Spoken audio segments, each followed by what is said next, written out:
Então, boa tarde a todos. Eu, primeiramente, gostaria de agradecer o convite do professor Jadir, que possibilita que eu faça essa fala.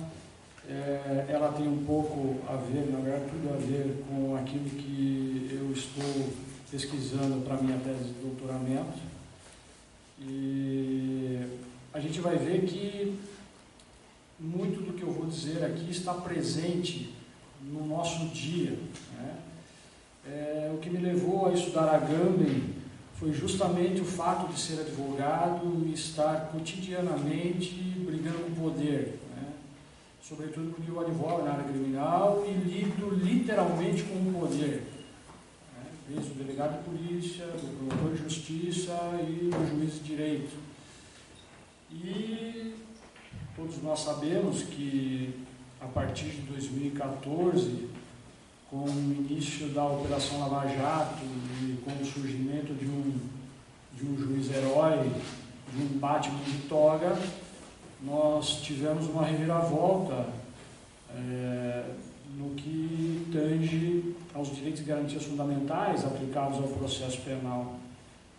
E por conta disso, né, meio que uma revolta interna, porque você começa a ver que, na verdade, a justiça não faz de conta, que o processo é apenas um verniz, é apenas algo para se dizer que a formalidade da lei foi cumprida, mas que, na realidade, aquilo é desprezado, né? Porque se estabelece ali uma relação com um inimigo, né? E a gente vai falar um pouco sobre isso, do direito penal do inimigo, que hoje se estabelece. E acredito que muito do que nós vivemos hoje, inclusive esse governo que aí está, surgiu muito por conta desse discurso e porque nós, infelizmente, enquanto sociedade, não conseguimos, apesar dos 30 anos aí que nos separam desde 1988, ainda nós não conseguimos implementar a nossa Constituição cidadã e firmar uma democracia verdadeira no país. Então, tudo isso me levou a conhecer a obra do Agamben. Eu acho que a gente tem que estudar Agamben, sabe? E a gente tem que divulgar essas ideias. Retornei ontem da Unicinos, onde participei de um colóquio sobre Agamben, e até comentava com o professor Jadir, que foi o PPG de Filosofia da Unicinos que organizou o evento, mas que, infelizmente, não abriu o evento para o PPG de Direito, que na Unicinos é muito forte, para o PPG de História, lá temos a professora Luísa Capovilla, de modo que o evento acaba ficando restrito somente àqueles que efetivamente estudam o Agamben e que já têm uma concepção formada, mas a gente precisa de um transcendente em tudo isso para que essas ideias efetivamente sejam divulgadas, porque eu vou falar aqui, acredito que vocês já tenham essa noção, vivemos hoje numa sociedade de absoluto controle e as pessoas não se dão conta disso, né? É meio que o porco tosqueando bacon, né? Porque as pessoas aplaudem a supressão de seus próprios direitos e acham que isso é uma coisa normal, né? E a gente está pegando um caminho muito tenebroso. Eu sempre faço a seguinte comparação, né? Lá na década de 30, foi preciso que a Constituição de Weimar fosse suspensa por um ato formal em nome da proteção dos cidadãos e do Estado. Então lá, o Führer precisou suspender a Constituição. Hoje, estou dizendo hoje, no Brasil, a suspensão da nossa Constituição se dá justamente quando o Judiciário a aplica. Então, percebam o paradoxo de tudo isso, né? Nós não precisamos de um ditador no governo, porque justamente o poder que deveria proteger a Constituição e aplicá-la é quem, ao aplicá-la, a desaplica, vamos dizer assim. E isso é muito grave e nós vamos colher maus frutos em relação a tudo isso que vem acontecendo. Bom, Agamben, ele não é um materialista, né? Embora ele considere o Marx aí um luminário, um sujeito que denunciou, né, as formas de poder. mas a ideia principal do Agamben é de que o sujeito seja efetivamente aquilo que ele é, né? Nenhuma forma pronta, nenhuma forma racional que faça com que o sujeito seja diferente daquilo que ele efetivamente é na sua essência. Então, o ponto de partida do Agamben é o existencialismo. O Agamben transita muito pela filosofia política, pela teologia e pelo direito. Ele faz duras críticas, inclusive, à teologia, à igreja, né, às sacralidades, à trindade, porque ele compara, né, a forma, esse paradoxo da igreja, que a igreja estabeleceu, esse processo que a igreja estabeleceu da criação de um Deus que está distante, de um Deus que não se apresenta, como o mesmo processo que posteriormente o capital se valeu, né, para estabelecer um outro Deus, que é o Deus dinheiro, né? Mas enfim, isso foge um pouco aqui da minha temática, mas ele tem essa leitura, e o interessante é que eu vou falar aqui do estado de exceção em Agamben, e eu quero fazer aqui uma interlocução entre filosofia e o direito e tentar contextualizar na nossa sociedade contemporânea o que eu quero dizer no Brasil de hoje, nas coisas que acontecem hoje no Brasil, para a gente compreender que, na verdade, nós vivemos no estado de exceção. Nós vivemos no estado de exceção, com uma roupagem democrática, né? E é justamente isso que Agamben vai trabalhar no seu estado de exceção, né, que é, segundo ele, um paradigma do novo estado contemporâneo.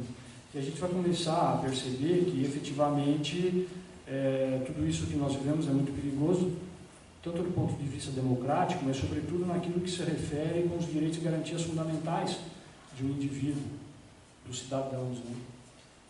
Eu sempre brinco com os meus alunos, porque o discurso é sempre o discurso da proteção e da segurança. Então, eu sempre suspendo o direito em nome da proteção e da segurança. Então, por exemplo, quando eu flexibilizo a presunção de inocência e permito que uma pessoa seja presa antes de uma culpa efetivamente formada por uma decisão imutável pelo trânsito em julgado, eu digo isso que faço para proteger a sociedade. Mas percebo que a sociedade ela é um corpo composto por vários indivíduos, e a partir do momento que eu tiro esse direito de todos os indivíduos daquela sociedade, aquela sociedade não tem a proteção desse direito. Então se estabelece ali um discurso retórico que acaba esvaziando por completo o conteúdo de uma norma constitucional que tem o caráter de proteção individual e que inclusive é cláusula pétrea na Constituição. O que significa? Significa que nem o poder constituinte derivado através de uma emenda à Constituição pode retirar aquilo que está lá. Então, para eu retirar a presunção de inocência lá do artigo 5º, eu tenho que ter uma ruptura total com o Estado que está constituído. Ou seja, eu preciso de uma nova Constituinte para somente então, através de uma nova Constituição, tirar aquilo que está lá. E o que se faz? O Poder Judiciário, interpretando a Constituição, diz que aquilo que está lá não é bem o que está lá. Então percebam a que ponto nós chegamos, né? Então, inclusive na minha tese, eu pretendo equiparar o Poder Judiciário contemporâneo com o FIRE, né? Porque hoje quem decide sobre o estado de exceção no Brasil é o Poder Judiciário, e lamentavelmente é o Supremo Tribunal Federal, aquele que tem por incumbência, a princípio, a guarda da Constituição. E o que nós vemos hoje é que ministros do Supremo Tribunal Federal dão entrevistas e proferem palestras nos Estados Unidos dizendo que o Supremo Tribunal Federal tem que ouvir a voz das ruas, né? O juiz não tem que ouvir a voz da rua. Ninguém aqui vota em juiz, né? Todos os integrantes dos outros poderes são eleitos pelo sufrágio, pelo voto popular. O juiz não. E não é à toa que isso é assim. Na verdade, o juiz não é eleito por quê? Porque quando ele assume o cargo de juiz, quando ele vai aplicar a lei, ele tem que aplicar a lei independentemente de qualquer pressão externa. Ele tem que aplicar a lei ainda que subjetivamente ele não concorde com a lei. Esse é um outro ponto que nós vamos falar, né? Porque nem sempre o direito vem para o bem, né? Carl Schmitt já dizia que o direito é uma manifestação da vontade, né? Esse direito pode vir para o bem ou para o mal. E por isso que o Agamben, na verdade, ele não acredita na direita, né? Ele acredita, ele fala, em certo ponto ele se aproxima de Nietzsche para martelar tudo, mas ele se diferencia na exata medida em que ele acredita num transcendente que se faz imanente. Mas ele faz duras críticas ao direito porque ele acredita que o direito é um instrumento de controle, um instrumento de biopolítica, né? E que por conta disso, na sociedade contemporânea, as pessoas são conduzidas, né? São assujeitadas, e é uma realidade, né? Mas quando se fala em direito, e aqui eu tenho que defender também o direito, afinal de contas eu sou formado em ciências jurídicas, né? Eu quero me referir especificamente aos direitos e garantias fundamentais, porque sabemos que um Estado democrático de direito ele é regido pelas leis e pela Constituição. E quando nós estabelecemos ali direitos e garantias fundamentais, estabelecemos justamente porque sabemos que é preciso um freio ao poder do próprio Estado. É estabelecer limites à atuação do Estado. Quando eu coloco lá a presunção de inocência, quando eu proíbo prova ilícita, quando eu digo que eu tenho que respeitar o devido processo legal, né? Quando eu privilegio o direito de defesa, são direitos que são pilares de uma democracia. Eu não tenho democracia sem direito de defesa.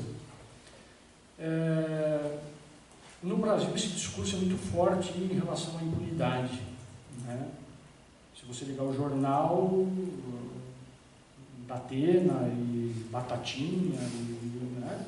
Vocês vão ver que o discurso é sempre da impunidade, que as leis não prestam, que são brandas, que a polícia prende, o juiz solta. O discurso é sempre esse, né? É aquilo que alguém vai dizer, né? De uma criação voluntária de um estado de emergência permanente. Essa informação cria um estado de emergência permanente, incute na cabeça das pessoas que efetivamente nós vivemos num estado de calamidade, justamente para justificar o quê? A suspensão do direito e a tomada de medidas de exceção. As pessoas dizem, nossa, é uma violência. Eu conheço pessoas que, meu Deus, uma violência, não dá para ser grave. Você já foi assaltado? Não, eu não. Mas você liga o jornal, só fala disso, porque vende, né? Essa informação vende.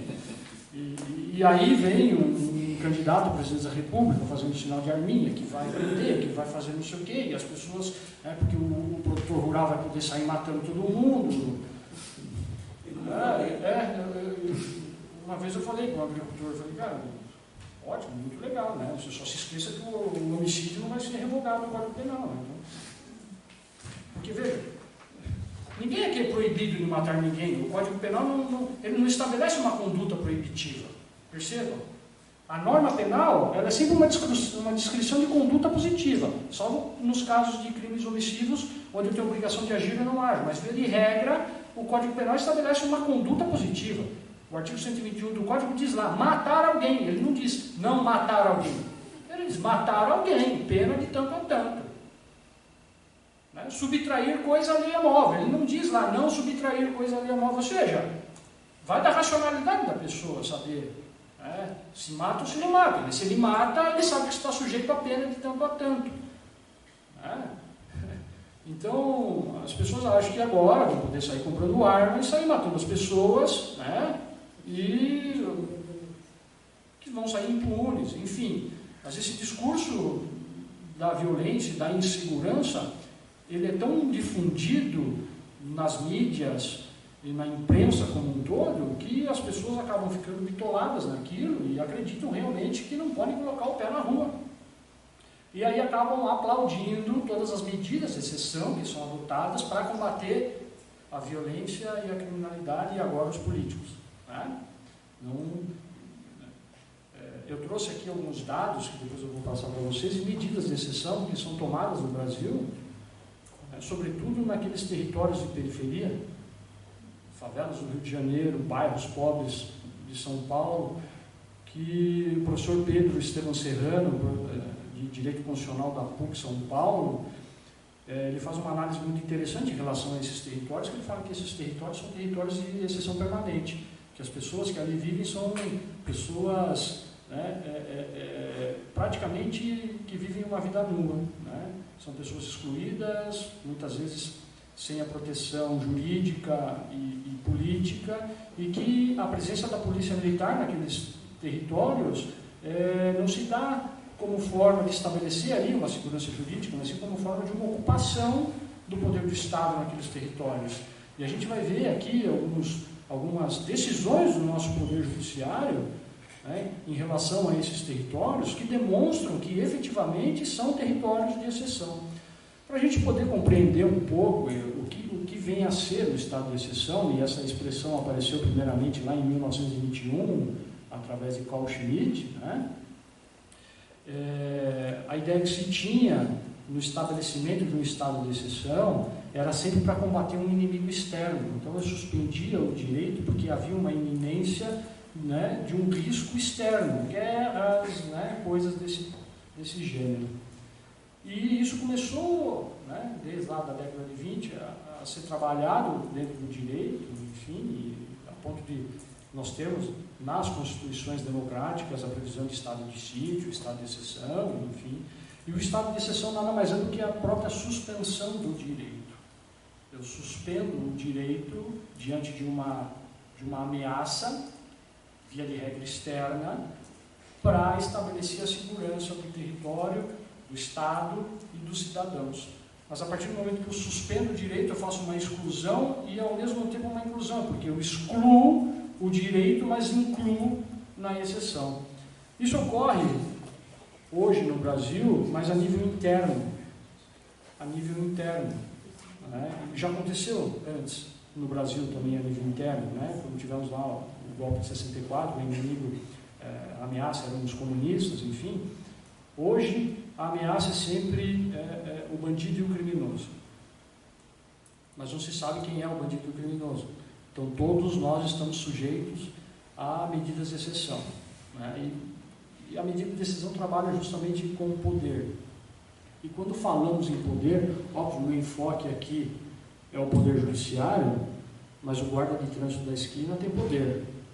O cara do aeroporto que você passa no raio-x tem poder.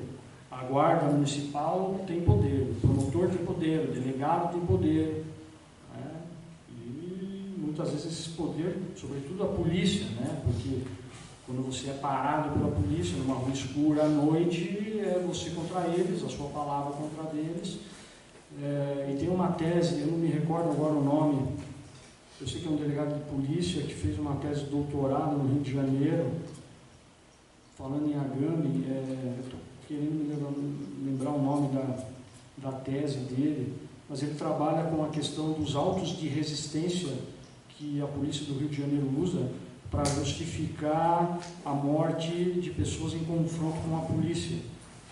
Tentando lembrar até, foi falado inclusive no Unicinos, o que demonstra que efetivamente o uso da força policial é muito grande, ou seja, o que tende a piorar caso esse projeto do Moro venha a ser aprovado em relação às excludentes de licitude que ele quer colocar lá, dando ainda mais guarida a atitudes de agentes de segurança pública que, num eventual confronto, venham a acabar praticando homicídio contra civis, enfim.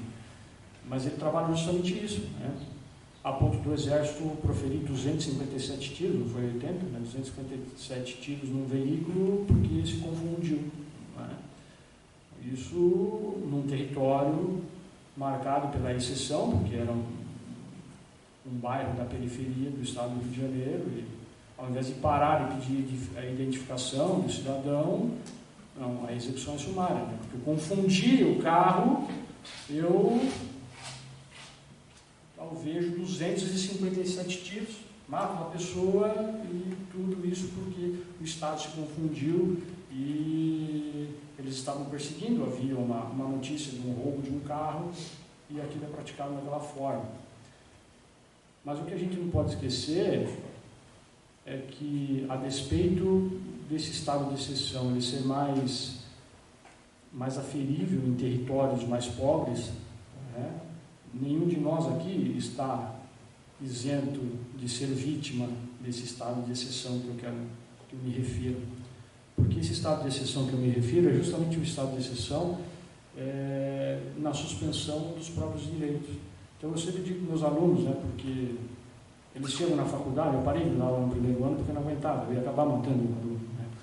Porque eles chegam na faculdade no primeiro ano com aquele discurso de que bandido bom é bandido morto e de que tem que ter pena de morte. Não é mentira, eles chegam lá pensando isso mesmo.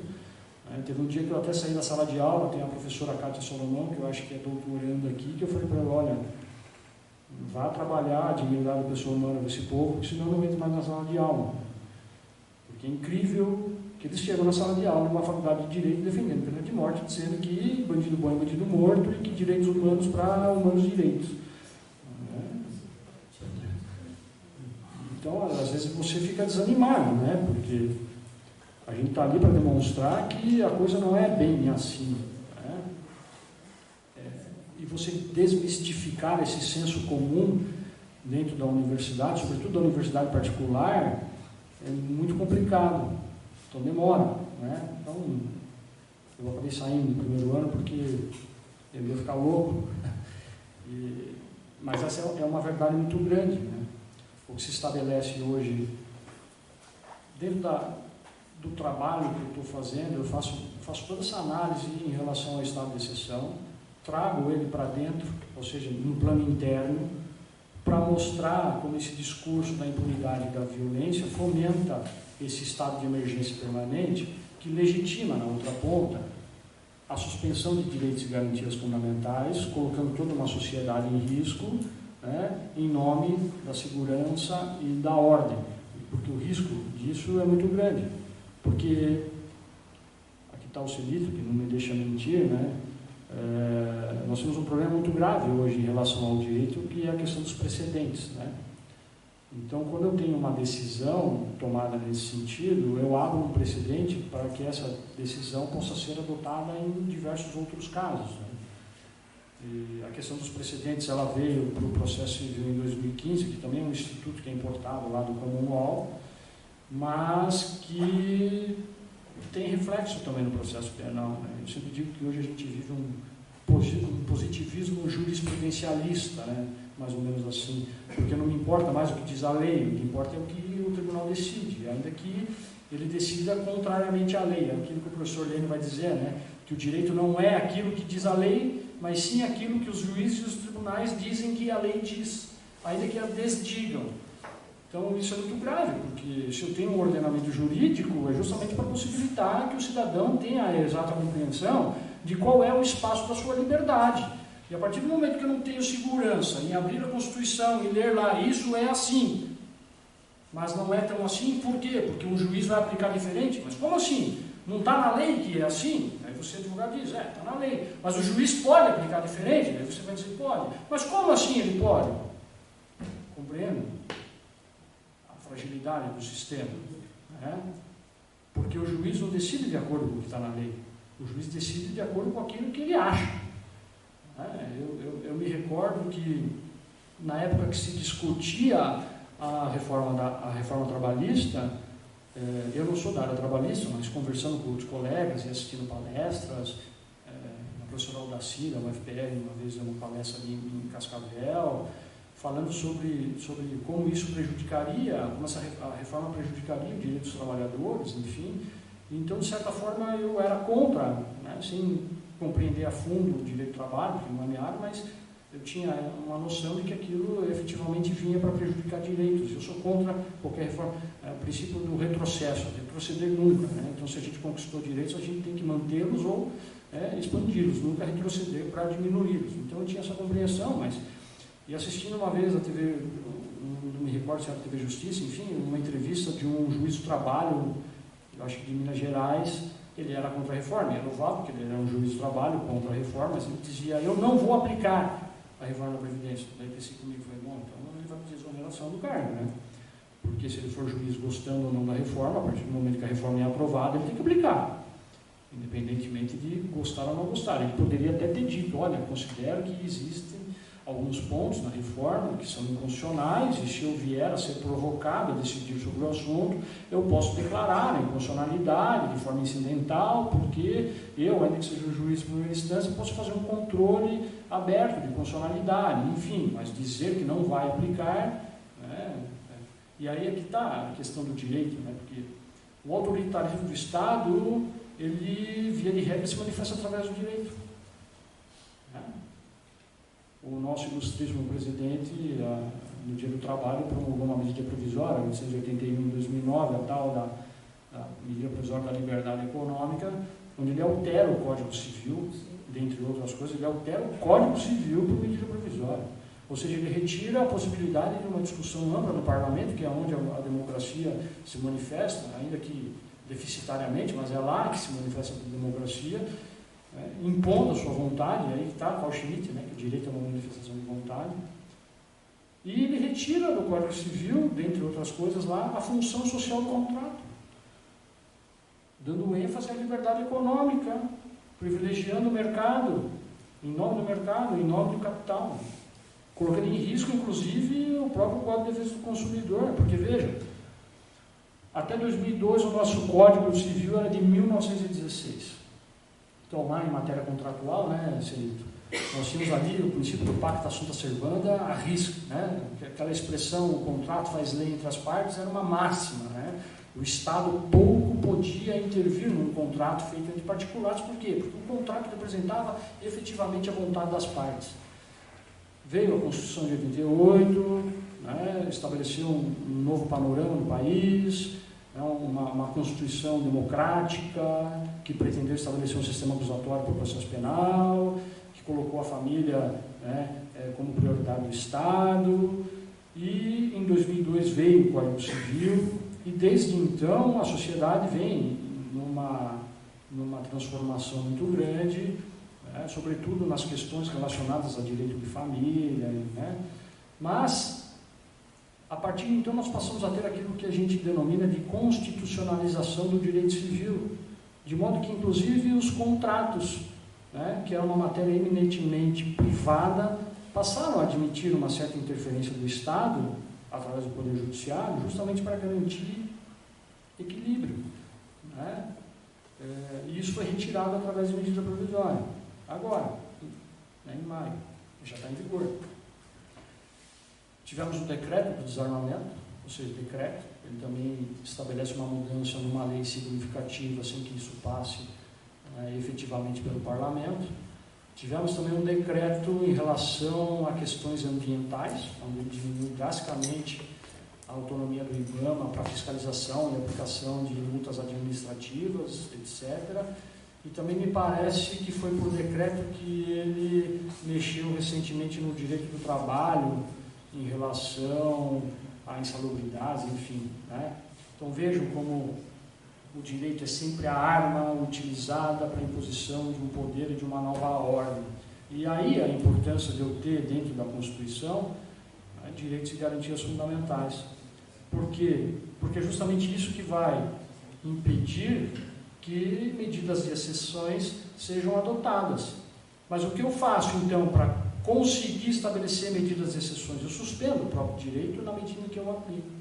O exemplo mais claro que eu quero dizer para vocês é o exemplo da presunção de inocência. Porque o discurso é que o Brasil, isso o Barroso fala, o Barroso, ele diz, né, que o Brasil é o país da impunidade. Nós somos a terceira maior população carcerária do planeta. 40% dessa população ela é presa provisoriamente, ou seja, sem que a culpa criminal esteja devidamente formada. Por quê? Porque no Brasil se prende primeiro, para depois ver se o cara tem culpa ou não. E aqui eu poderia falar um monte sobre a subversão que se dá hoje na utilização da prisão preventiva, que deveria ser a última ratio e é a primeira. Porque é aquela pronta resposta. Então, às vezes, eu prendo o cara sem que eu tenha processo. Isso que eu estou dizendo não é mesmo. Você fala, pô, mas como assim prende um cara sem que tenha processo? Tem. Eu estou advogando aqui, estou num caso que prenderam um vereador aqui numa cidade vizinha e não tem processo. Está preso. Por quê? Porque se adota a prisão como o primeiro fundamento para dar uma resposta. Não sei se vocês acompanharam o julgamento do habeas corpus do Michel Temer na terça-feira, salvo engano, dia 14, né? Acho que foi terça. O ministro F. Cordeiro dizendo que juiz não combate criminalidade. Né? Eu acho que a gente tem que até gravar essa parte e mandar para o Moro lá com a aviso de recebimento em mãos próprias, né? Para ver se ele se dá conta disso. Né? Porque o juiz não é agente de segurança pública. O juiz é aquele cara imparcial. É aquele cara que tem que condenar quando tem prova para condenar, absolver quando não tem prova para condenar, ou quando há prova de que o cara é inocente. Prisão preventiva eu só posso aplicar quando eu tenho efetivamente uma necessidade de dissipar um risco para o processo penal. Não é pena, não é condenação. Por isso que ele diz lá, o Neto Cordeiro, no voto dele, né, que deixar que o réu responda ao processo solto não é impunidade, é garantia. Ele usa esse termo, é garantia, porque é disso que se trata. A Constituição está... E por que a Constituição estabelece isso? Porque ela veio num momento pós-ditadura e nós sabíamos o que tinha acontecido lá atrás. Por isso que foi colocado aquilo ali. Porque nós sabíamos que pessoas eram torturadas e condenadas sem prova, ou com prova plantada, ou com provas ilícitas. E aquilo foi colocado justamente para quê? Para que não se incorresse no mesmo erro. Só que nós desprezamos toda a história, estamos estabelecendo aí todas essas balbúrdias, né? Já que ele usa esse termo para falar das universidades, né? Estamos admitindo tudo isso em nome do quê? De um Estado moralista, punitivista, onde as pessoas aderem a esse discurso sem sequer se dar conta de que estão colocando seus próprios direitos em risco e que, na verdade, ninguém está imune a responder um processo penal, por exemplo. A gente pode sair daqui às 6 horas da tarde e atropelar um motoqueiro na esquina e o promotor achar que você estava em alta velocidade e te denunciar por homicídio doloso por dolo eventual. E a partir do momento que você, né, responde a um processo penal, aos olhos do Estado, você já é inimigo. Né? Até trouxe uma passagem aqui do professor Zaffaroni, da Universidade de Buenos Aires. Ele tem esse livro aqui, O Inimigo no Direito Penal, onde ele diz, né, e isso aqui serve para justificar em grande medida aquilo que a gente trabalha como estado de exceção, dentro de um processo, dentro do ordenamento jurídico, que a essência do tratamento diferenciado que se atribui ao inimigo consiste em que o direito lhe nega a sua condição de pessoa. Ele só é considerado sob o aspecto de ente perigoso ou daninho. Por mais que a ideia seja matizada, quando se propõe estabelecer a distinção entre cidadãos e inimigos, faz-se referência a seres humanos que são privados de certos direitos individuais, motivo pelo qual deixaram de ser considerados pessoas. E esta é a primeira incompatibilidade que a aceitação do hostis no direito apresenta com relação ao princípio do Estado de Direito. Para quem não sabe, o professor Zaffaroni é vivo, foi juiz da Suprema Corte Argentina e é professor da Universidade de Direito de Buenos Aires.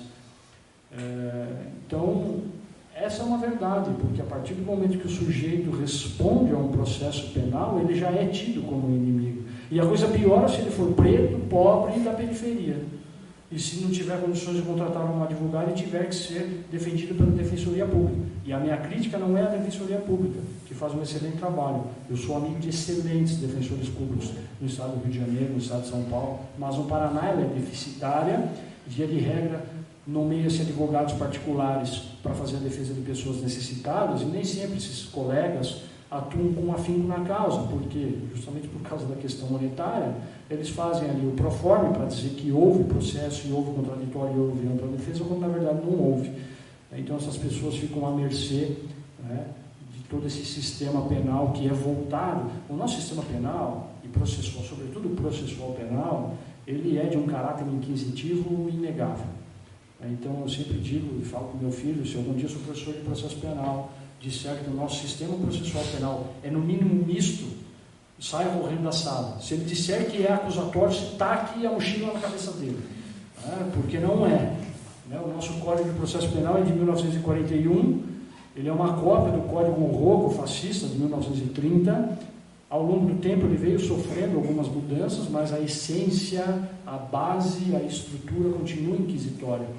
E o que significa um processo penal com uma cultura inquisitória? Significa que o juiz tem gestão de prova. O juiz acredita piamente que ele pode buscar a prova para estabelecer uma verdade real. Só que eu nunca tenho uma verdade real no processo, porque o processo é sempre uma reconstrução de um fato que já aconteceu. Então, o máximo que eu posso ter no processo é uma verdade processual. Né? Mas o Código permite, inclusive, que o juiz ouça testemunhas de ofício, né? No artigo 156. Enfim, isso é de uma cultura inquisitorial muito grande. Por isso que o Nefe Cordeiro disse lá que juiz não combate crime, porque na cabeça do juiz ele combate o crime. Né? É o que a gente chama lá de mentalidade inquisitória que os juízes têm. Então, normalmente, quando você entra no processo penal, você tem dois acusadores. Tanto o promotor quanto o juiz, porque o juiz está do lado do promotor. Então, você já entra perdendo no processo. Né? E você não consegue sair disso. A coisa é tão... Mais um exemplo de estado de exceção, de suspensão de direito, a coisa é tão gritante que a Constituição Federal, que é a nossa lei máxima, estabelece um sistema acusatório no processo penal. O que é o sistema acusatório? O juiz é distante, o processo é das partes. As partes é que são as protagonistas do processo, as partes é que têm o ônus probatório, o juiz só decide, o juiz não participa da gestão de prova. A Constituição estabelece isso. E o Código do Processo Penal, que é uma lei infraconstitucional e anterior à Constituição, estabelece um sistema inquisitório. Então eu tenho ali um confronto entre a Constituição e o Código, que é uma lei infraconstitucional, na verdade é um decreto-lei. Toda vez que eu provoco o Judiciário para resolver esse confronto, eles negam a Constituição e aplicam o Código. Há a suspensão de direitos e garantias fundamentais. Eles desprezam a Constituição e aplicam o Código. Né? O nosso sistema é tão inquisitório, porque, percebam, né? As investigações que ocorrem no âmbito da polícia e do Ministério Público. Então, o Ministério Público e a polícia, eles podem fazer o que querem. E eu sei de várias histórias que investigações começaram através de interceptações clandestinas. Óbvio que isso nunca vem à tona. Né?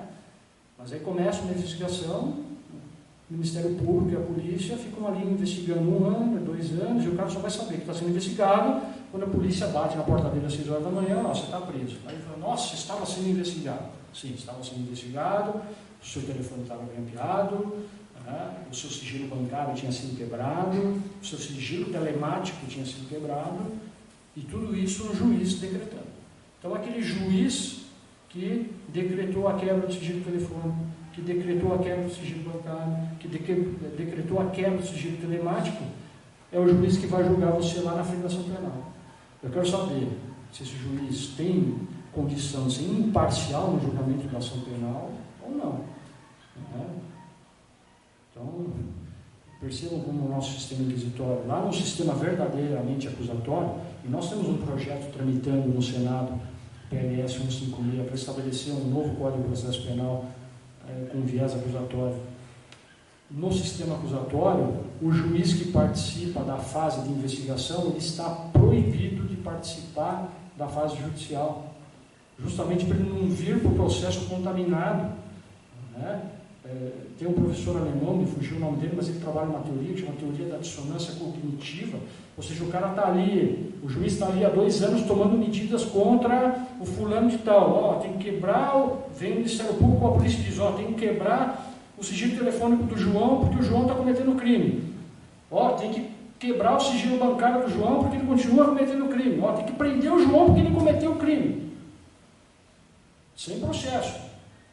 E depois vem o Ministério Público, né, e fala, agora vamos processar o João porque ele cometeu o crime. Qual que é a imparcialidade num juiz desse? Veja, não é nenhuma questão do juiz querer ser imparcial, porque, por conta de todas as informações a que ele teve acesso, e de todas as decisões que ele já tomou na fase pré-processual, é impossível exigir dele, de qualquer ser humano, que seja imparcial lá na frente. Né? Esse é o nosso sistema de processo penal, estabelecido pelo Código de Processo Penal. Já é ruim, e a coisa está pior.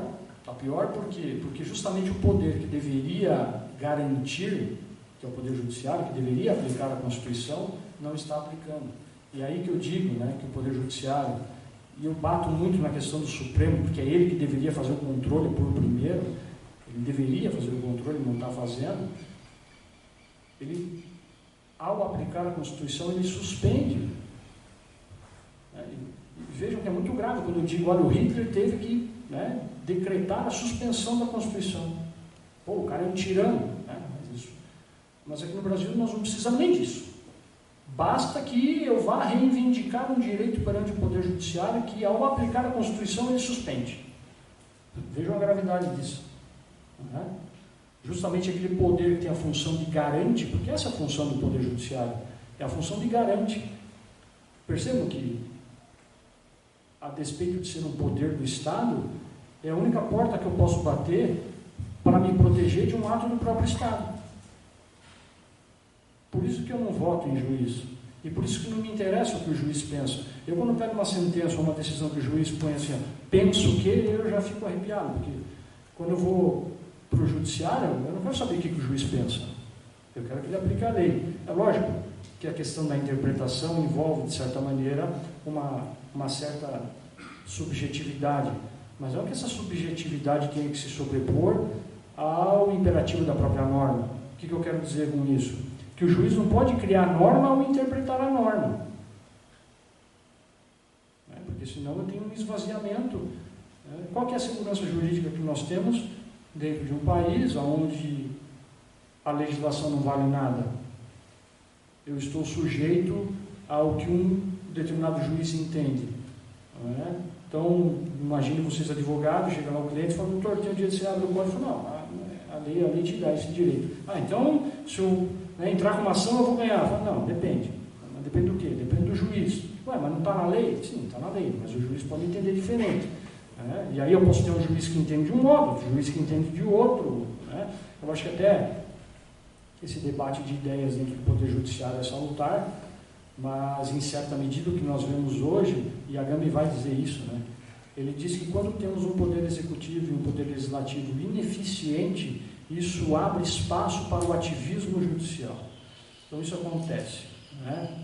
Por quê? Porque às vezes o Poder Judiciário é provocado a tomar decisões sobre pontos que deveriam competir ao campo da política e não ao campo do direito. Nós já tivemos vários exemplos, por exemplo, aborto de fetos anencéfalos, não há prisão na lei, casamento de pessoas do mesmo sexo. São questões que deveriam ser debatidas dentro do parlamento, através da legislação, mas por conta de uma ineficiência, o Poder Judiciário ele é provocado a decidir sobre aquilo.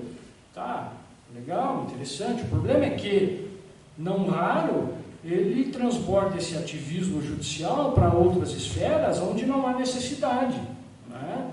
Então, a crítica que se faz ao ativismo judicial é justamente quando ele vem para suprimir direitos, não para garantir direitos por conta de uma ineficiência de um poder ou de outro. E é justamente isso que a gente está vivendo. O Lênin bate muito nisso. E agora o último livro dele, que a gente vive uma onda de moralismo, que tomou conta, inclusive, de alguns ministros do Supremo, e que ele coloca como a moral sendo predadora do direito. Isso é muito interessante e leva a uma reflexão, porque o nosso sistema é um sistema de civil law, diferentemente do common law anglo-saxônico. Significa dizer que o nosso sistema jurídico ele é baseado nas leis. Lá no common law é baseado nos costumes.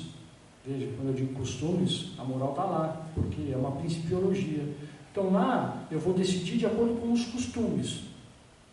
No nosso sistema eu não decido de acordo com os costumes. Via de regra eu decido com base na lei. A não ser na ausência da lei, o juiz pode se valer dos princípios gerais de direito e dos costumes. Enfim, isso é uma exceção à regra, para falar que é uma exceção. Mas o nosso sistema é civil law, é lei. Mas isso não significa que a nossa lei seja imoral, porque a partir do momento que eu tenho a norma, a moral está ali, é um pressuposto da própria norma.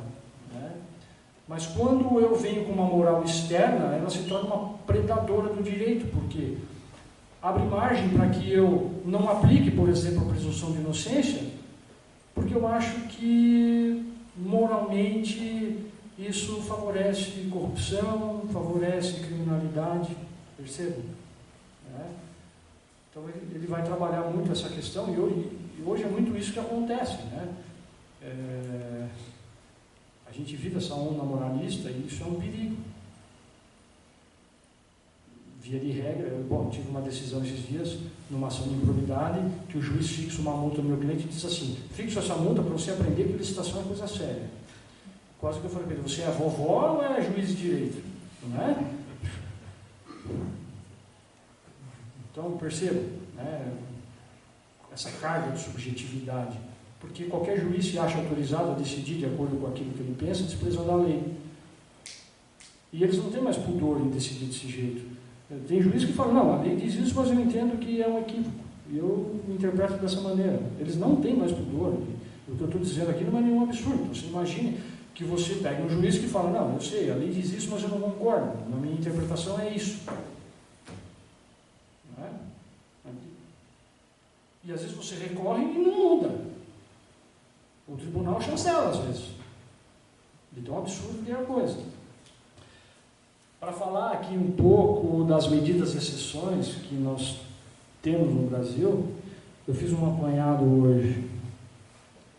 Tivemos um em 2011, juíza Renata Palheiro Mendes de Almeida, do plantão judiciário lá no Rio de Janeiro, autoriza as forças de pacificação comandadas pelo Exército a vasculharem arbitrariamente casas em áreas da Vila Cruzeiro, Favela do Sapo e Complexo do Alemão. Segundo o Jornal de Brasília, moradores relataram que um carro de som do Exército transitava pelas ruas das comunidades com a seguinte mensagem: vejam: senhores moradores, o Exército Brasileiro está realizando um mandado judicial em cumprimento da lei. Fechem suas portas e janelas e aguardem orientação. Quando solicitado, abra a porta e haja de maneira educada. Obedeça a todas as instruções. Qualquer ação contrária será considerada como ato hostil e receberá a proposta necessária. 2011, Constituição de 1988 vigente, decisão judicial. Início de 2014, favela da Nova Holanda e Parque União, no Complexo da Maré, Rio de Janeiro. Uma varredura fez parte de um grande cerco policial a fim de preparar a área para receber a ocupação das Forças Armadas e garantir a segurança dos grandes eventos que a cidade estava prestes a receber. Aqui o Estado, sob a pretensão ótica de pacificação, declara previamente que todos naquela região são suspeitos até que se prove ao contrário, e sua privacidade pode e deve ser violada caso haja fundadas suspeitas. A fundada suspeita quem vai dar é o milico do Exército que está ali na hora.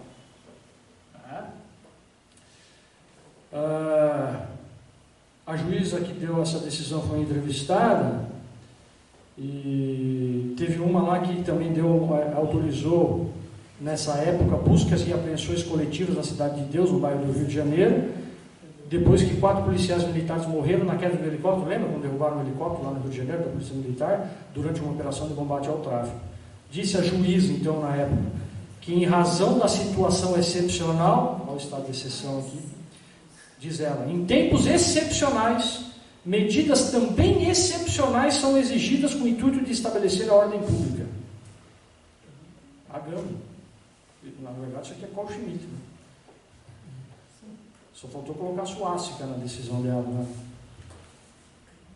Isso foi em 2014, Constituição de 1988 vigente. Favela do Jacarezinho, agosto de 2018, não faz um ano.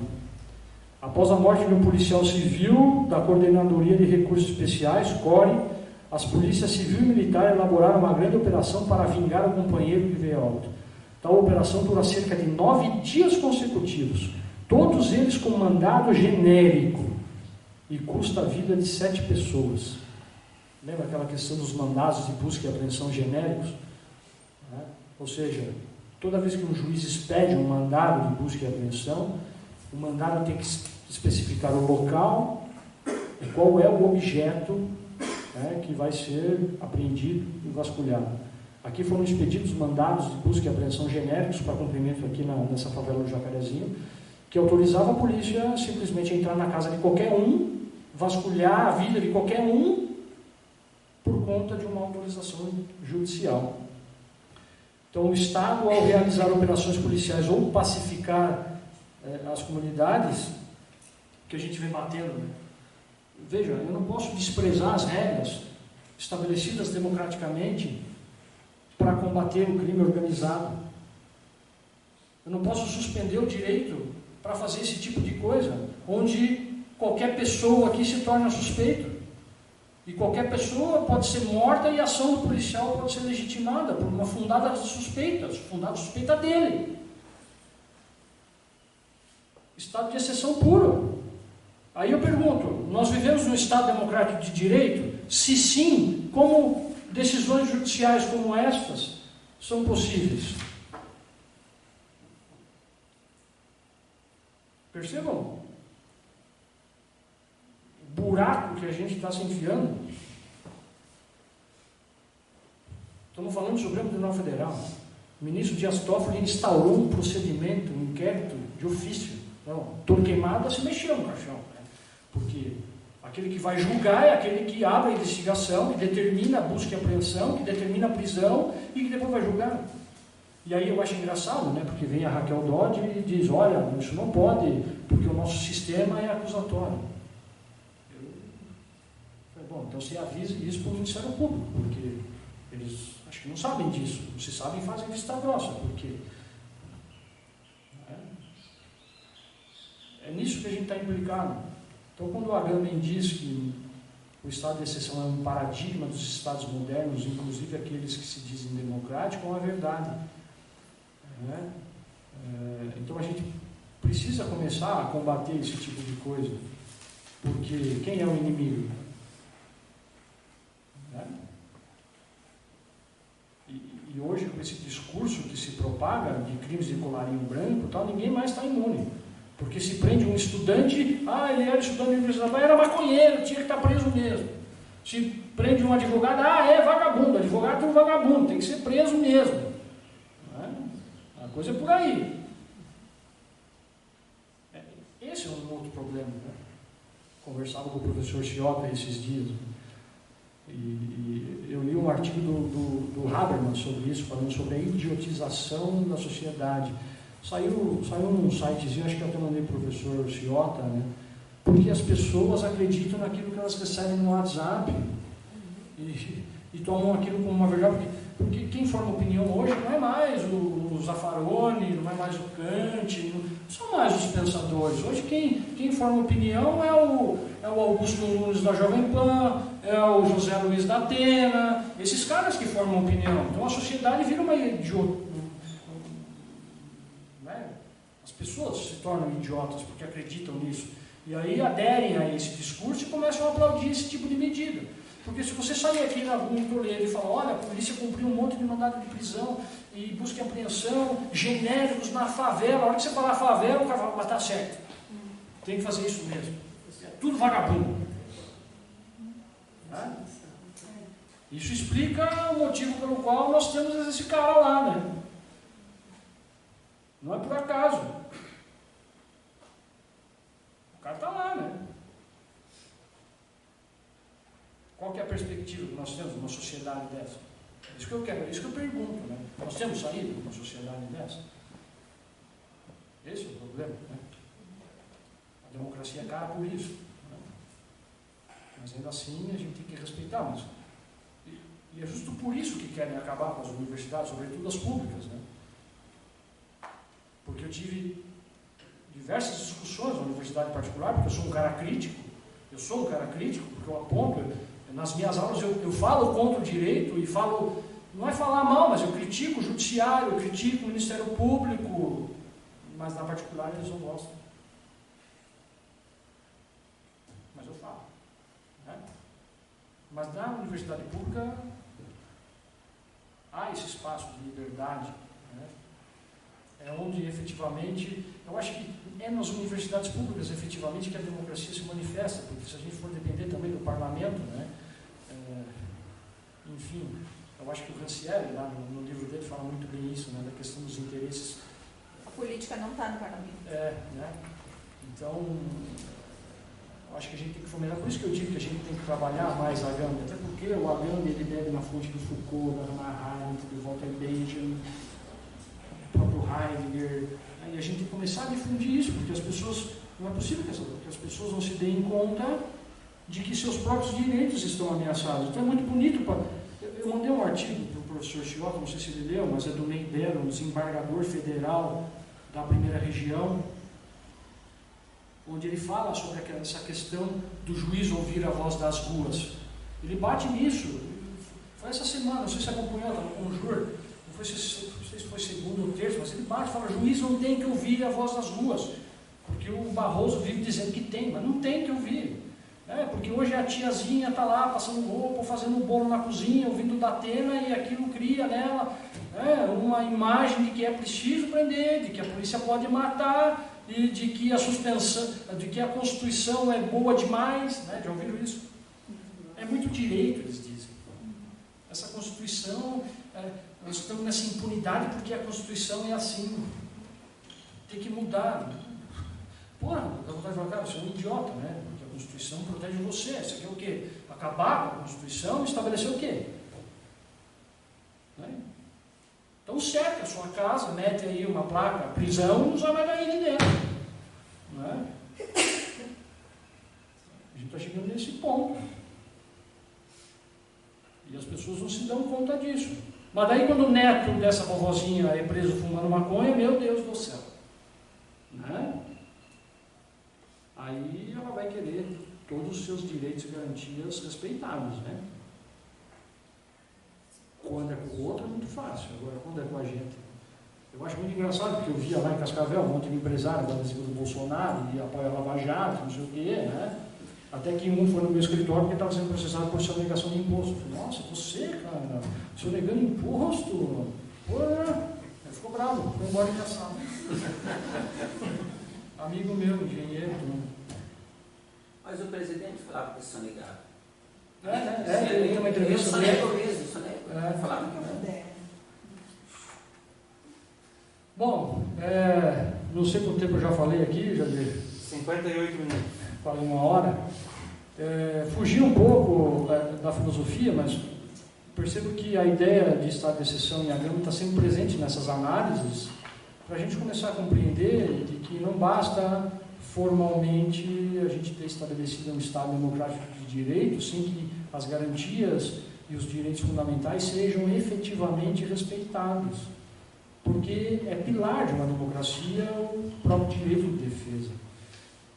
E o que eu quero dizer aqui, em toda a minha fala, espero que tenha deixado claro, é que a suspensão do direito, ou seja, o estabelecimento de um estado de exceção, vem sempre justificado na necessidade da excepcionalidade, que é fomentado sempre por um discurso de emergência que é permanente. Por isso que não é à toa que a imprensa fica cotidianamente dizendo que é violento e que é impune. Porque quando se tomam medidas de exceções, e eu tenho cotidianamente essa informação, ela está justificada por si só. Né? Então, fica aí a reflexão, é mais ou menos a abordagem que eu quero trazer dentro do meu trabalho, e disse ao Jadir, já disse ao professor Chiota que eu quero martelar bem, porque a gente precisa constranger esse povo, sobretudo aqueles que estão no poder, né? É preciso constrangê-los, e a gente só pode fazer isso através da academia, né?